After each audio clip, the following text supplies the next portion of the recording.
I think it's about time I showed you how I made this Iron Man suit. Yeah. Hi everybody, welcome back to the channel. My name's Luke, and in this video I'm going to be showing you how I made this Iron Man Mk2 suit, which is my most known project that I have ever built. I'm going to be taking you through my helmet, the arc reactor, how I kind of connect these chests, all like the little magnetic hidden secrets that you may not have seen, all the biceps, the forearms, which are not there, they're right there because I'm repairing the suit, the abs, the hands, thighs, moving parts, all that stuff, and the really fun back flaps that everyone kind of goes crazy for. So the first thing we'll do is we'll go from the feet, and then we'll go up because the feet are really bad and boring at the moment because they're midway through the repairs, along with some other bits and pieces, which that video will be coming out later. So without further ado, let's go to the feet. So with the legs, these are, I'd say, the most important part nearly of a suit, because this is all about the mobility, your comfort. If these things are in the wrong proportions and stuff, you can waddle like a penguin like I do in my Mk85, or like this one where I can actually walk and articulate a lot smoother. But it's also really hard because there's so many articulation points between your feet, your knees and your thighs that you need to have a lot of open gaps, which obviously don't look as good. The great example of this one is my shoes. Now I have just taken the file and cut off the entire back, the base and everything, and just made a little shoe cover, which goes over my Skechers, which are just nice, comfortable joggers, which I'm more than happy to stand in for like 8-7 hours or something.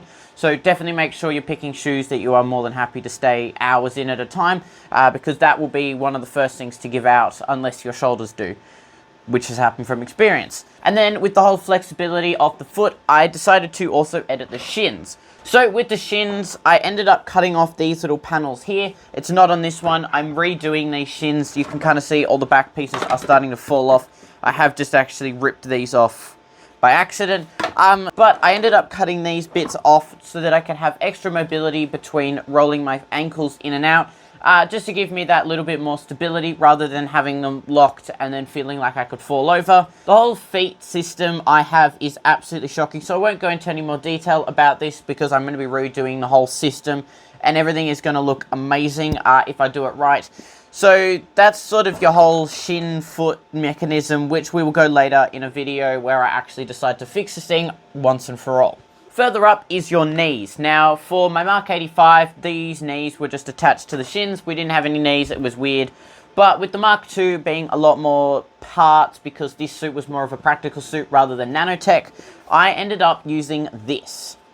So for starters, I can't take any credit for this. These were all designed by Plentiful Props.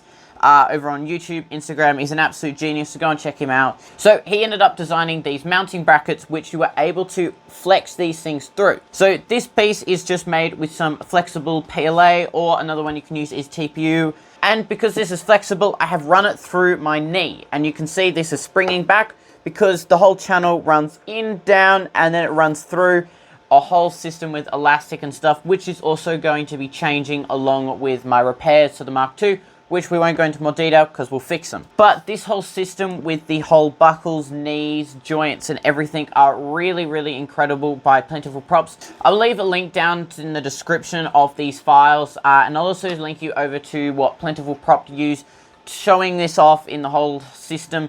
But this whole articulation system of bending knees and everything, I did actually perfect and then absolutely destroyed them at the con. But it's an incredible system and it was amazingly easy to use. Printing out the little TPU strips, welding them on, hot glue, super glue, makes these joints really, really easy and also keeps your shins and thighs in place. Whereas something like my Mk85, the shin and thigh are separate, meaning they swivel and twist the entire time and it looks terrible. And then very last is this little extra piece up the top. Now I took inspiration from Gundam models where if they bend, all the parts, thigh plates move, shins move and everything. So I ended up editing these Mk2 files to have little spring-loaded tops, meaning when I lift my knee over a certain point, this piece will slide back in rather than, you know, jarring me straight up into the cod piece. It actually will disappear in, giving me a lot more articulation and room. Now, this has been an absolute dream to have because in my Mk85, it's all kind of cut around that area, making it really, really hard that it hits the plastic, you're not moving anywhere. Whereas this fills that gap and also gives you a lot more flexibility. So that's kind of an overview on the legs. I will be going in detail, like I said, because I'm repairing these. But the thighs and stuff are really not impressive whatsoever. The more impressive stuff is obviously your chest and stuff, which we'll go to now. Alright, so next is the abs and codpiece.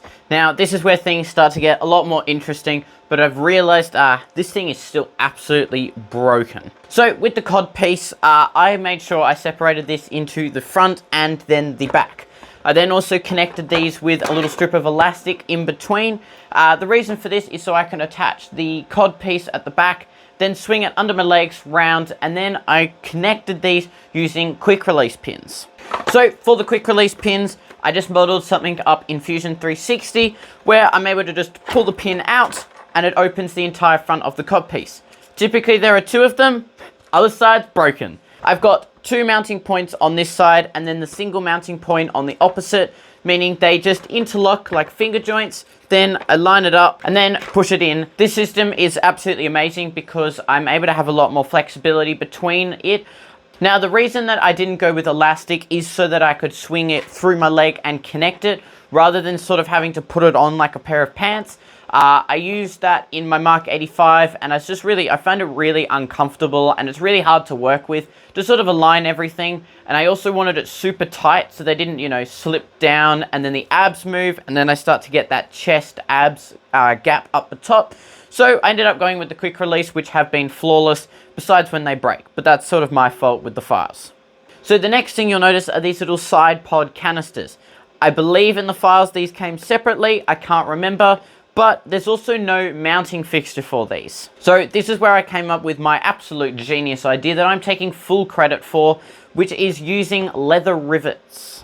So these are the leather rivets. They unscrew from one another so that you can, say, hole punch through a leather, slide the screw bit up, and then screw this little rivet piece on top. And these have been absolutely amazing. So what I ended up doing was just super gluing the bottom piece of this little rivet, and as you can see, it's a little ball top, meaning that I could make a slit through some elastic and slide it on. So the little pod canister has the little slide, I find the leather rivet and then lock it on. Then when it's on the suit, it sits absolutely perfectly in the exact spot that I need it. Meaning when I attach my cod piece, I have this separate, line it up, lock it in. And it's super easy and it's flawless every time. I've never had them break during a con. The only time it did break was when I actually ripped it off by accident. But this way, the whole things are on elastic, meaning they flex and bend in any direction when I'm moving with my thigh. But they're also separate from the cod piece, which makes them way more easy to put on, a lot more comfortable as well. So that one's always a really good trick to keep in mind, is just finding random tools. This I came across by just scrolling through Amazon looking for random bits and pieces to join parts. Found them, thought they'd be an incredible job. $10 later, they rock up on the doorstep and they've worked first try. So moving up through the cod piece, I've got the abs. Now typically most people put their abs and cod piece separate, whereas I decided to attach them. I like having the cod piece and the abs attached together. It just makes everything so much easier to put together, and it's also making it separate from the chest, which if you see, your body sort of moves along with its chest, and then there's the rib pieces. I'm not a human expert, but you definitely want it to be separated. That way you get more mobility when you move around, rather than having this fixtured and then, you know, clunking into the back, meaning you can't move your back during the con. And trust me, when you're in these suits, you're gonna just want to be able to do a little relief on your back after, you know, 6-7 hours. So all I ended up doing was just putting a little bit of elastic around 3 fixture points, one at the bottom, one on each side, and that way this thing is also a little bit springy. It's not really springy, but it gives that a little bit of flexibility just in case, you know, something knocks into it. It's just got that little bit of comfort. And then lastly are the broken front ab pieces. In the files with all of the DO3D ones, you'll notice that all of these parts are together. Why you do this, DO3D, I don't know. Why you think we can live like this, I don't know. But I ended up just going through using Kiara's workshop's tutorial on cutting up files in Blender. I believe a link down in the description for that, where I ended up taking the side plates, then the top, middle, and bottom off. Now, disclaimer, The abs are broken, they are being repaired along with the feet, so I won't show you like the full mechanism, but I'll show you what I did have, which will be changing very, very soon.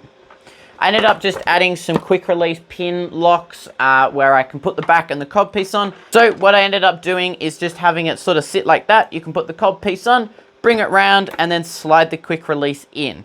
I did end up doing 2 quick release. I'm definitely probably going to be changing this to having 1 quick release on one side and then the opposite side being attached by this sort of bigger elastic, which will also be going through in the repair video, because this is a whole new system and you can see it's a lot more efficient than the other system I had, which was hot glue. So I definitely will be going into the abs in a lot more detail in that video where I repair this thing, but there's quite a few good little tricks in that one of just separating bits and pieces into as many parts as you physically can, just to try and level out your comfort a ton more, and especially making the quick release and those leather rivets make an absolute massive difference. So next, onto the chest. The last thing also with these thighs is how I mounted them. So in my Mark 85, I just have the same sort of system that I have for the stand, which they go and connect a buckle all the way up over my shoulder and then straight back down and click into the back. Where if you have ever used that in an Iron Man suit, because that was typically the way that most people tend to do them nowadays, it really hurts after, you know, like an hour or 2. So the idea I came up with using a back brace. Now the really good thing with this back brace is it goes on your back, meaning that your waist back sort of area is the thing that is holding up your thighs, not your shoulders. It's a really simple, easy way to put them on. You just wrap it around your back. Then in my one, there seems to be these extra little flaps. It doesn't matter. And then I've just sewed on some nylon strapping, which is then sewed into the fabric so that there's no glue. It's all stitched up, meaning the failure chance is basically 0. Then I've just got the buckle, which has been super glued and then wrapped in gaffer tape because I don't trust it. And then they just clip into the back of the thighs. Now, I don't have any at the front. The reason for this is my articulation and moving backwards. What I have found is that if there is something here, if it's elastic, it's gonna seep down. If it is nylon strapping stuff, it basically keeps it in place and you can't really move your thighs. So I do these back ones really, really, really tight up the back so that the thigh gap at the front is very, very small. And then that is pretty much it. It holds the entire weight of the thighs and is super comfortable. So I ended up 3D printing this whole main body chest itself, then the back, but I also went through and modified these little bits right here. So these are my little flap covers, which are just held on by some bar magnets with a 3D printed mount to sort of mimic that curvature, which then are made onto these little bases that I made in Fusion 360. These little bases that you can see here are just a big long rectangle that I ended up 3D printing. It's about 8mm thick, which then is the perfect place for the bar magnet to be mounted and for my cabinet latches to be mounted so that I can mount the chest plate. So then around the back, it's all just the same with these back flaps all being individual parts with all the electronics in it, which I will not be going through today just because of the time of this video. But if you are interested, I'll most likely be doing a video through all the electronics through this whole suit, because we're getting some more electronics on the feet and a lot more up into the chest and the helmet area. So definitely stay tuned on that. So I ended up taking the piece off so you can have a better look at it. It's also because I need to repair the chest plate anyway, so these do have to come off. So the cabinet latch is actually under some of this felty like foam stuff, just so it's more comfortable, but you can see the idea of just pushing it and it comes straight off. Then your magnets on the top for the sheet covers to go over the top, and then this just sits on your shoulder with all the foam, makes it super comfortable, and then just welds up in and around the crevice up in the shoulder. I like the cabinet latches a lot better, say, than rather Velcro, which can rip and tear off, and you have to kind of line that one up perfectly every single time, whereas if these are welded into the right spot every time, goes in the same spot every time. And then you can see I can just hook stuff over my shoulders really easily, like so. And then these are my little flaps that end up holding it down, meaning then I just lock the chest on and everything's pretty much in place. The other thing with the back is I have these little buckles just on the either side of the shoulders where the shoulders get mounted in. So onto the bicep and shoulder. Now, for the connection between this shoulder and bicep, instead of shimming my arm like that, sort of all the way up, and I did steal from Frankly Bit's idea and use retractable keyring lanyards. These lanyards are more of the heavy duty sort of ones. This rope is a lot stronger than typically your like stringed elastic, which I just have these mounted up within the shoulder, pull them down, lock them into my biceps, and then they pull up automatically, making it super easy to put it on sort of myself. I do tend to get a little bit of help just to get things in the right spot, but if you needed to put it on yourself, you totally can. And then for the elbow, I did just use the same sort of mechanism I have in the shins to thighs, and just have these articulate, just so I have that little bit extra movement rather than having it stationary locked. I can always bend it down if I need to, or it can flex to my body just in case something knocks it. And then lastly, the little buckle to connect to the chest plate is just hidden up. I did cut out a little slot just so everything's seamless rather than having it, you know, up and then having to sit on an angle, which you do risk breaking each time you may have to put the thing on and off. So then that is your bicep shoulder mechanism. Really simple, really easily. And it has been done a couple times before thanks to Frankly Built. Now moving further down into the suit is the forearms. Now these forearms, I will tell you, this has been weathered. I've been playing around with different painting techniques on these ones. This is no longer going to be the base forearm because everything is super small and tight, but the same mechanism is going to be the same. So the mechanism yet again is your quick release pins, but this time they're a lot skinnier and thinner and a lot longer. The design of this one is the same as the other ones, is just the finger joints, lock them in, and then quick release pin straight down, and that's the forearm attached. Super easy way to put it on rather than, you know, sort of sliding your arm through, especially with all these electronics sitting in there, motorizing this whole top flap. Whoops. It's a lot more efficient having it all, you know, two separate pieces rather than all one, because my hand's not going to fit through there. Nah. And then the joint between the hands and the hand plate are just super simple. Just a nice little buckle with a little bit of elastic. Same as how Frankly Built and most people do it. Is just a little bit of elastic going round, hooking round, and then hooks up into the top of the hand plate, which then sits really nicely over it. Also gives me a little bit of articulation if I need to mend my hand up.